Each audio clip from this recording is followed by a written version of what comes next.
Friends, പുതിയൊരു വീഡിയോയിലേക്ക് എല്ലാം സ്വാഗതം. മാഞ്ചസ്റ്റർ യുണൈറ്റഡ് അവരുടെ പുതിയ ഹെഡ് കോച്ചിനെ അനൗൺസ് ചെയ്തിരിക്കുകയാണ്. മൈക്കൽ കാരിക്കിനെയാണ് ഇപ്പോൾ കെയർ ടേക്കർ മാനേജറായിട്ട് ഇപ്പോൾ മാഞ്ചസ്റ്റർ യുണൈറ്റഡ് അനൗൺസ് ചെയ്തിട്ടുള്ളത്. 2025-26 സീസൺ അവസാനിക്കുന്നവരെയാണ് ഇപ്പോൾ മൈക്കൽ കാരിക്കിനെ ഹെഡ് കോച്ചായി അനൗൺസ് ചെയ്തിട്ടുള്ളത്. മാഞ്ചസ്റ്റർ യുണൈറ്റഡിന്റെ ഒഫീഷ്യൽ പോസ്റ്റിൽ പറയുന്നു അവരുടെ ഫോർമൽ പ്ലെയറാണ് മൈക്കൽ കാരിക്ക് എന്നാണ് ഇപ്പോൾ മാഞ്ചസ്റ്റർ യുണൈറ്റഡിന്റെ ഒഫീഷ്യൽ പോസ്റ്റിൽ പറയുന്നത്. 2006 മുതൽ 2018 വരെ മൈക്കൽ കാരിക്ക് മാഞ്ചസ്റ്റർ യുണൈറ്റഡിന് വേണ്ടി കളിച്ചിരുന്നു. പിന്നീട് 2021 കെയർ ടേക്കർ മാനേജറായിട്ട് മാഞ്ചസ്റ്റർ യുണൈറ്റഡിന്റെ കെയർ ടേക്കർ മാനേജറായിട്ട് അദ്ദേഹം ജോയിൻ ചെയ്തിരുന്നു.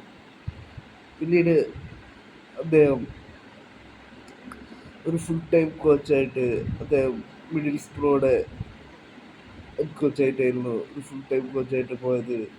ഇപ്പോഴത്തെ മാഞ്ചസ്റ്റർ യുണൈറ്റഡിന്റെ കെയർ ടേക്കർ മാനേജറായിട്ട് അപ്പോയിന്റ് ചെയ്തിരിക്കുകയാണ് മാഞ്ചസ്റ്റർ യുണൈറ്റഡ്.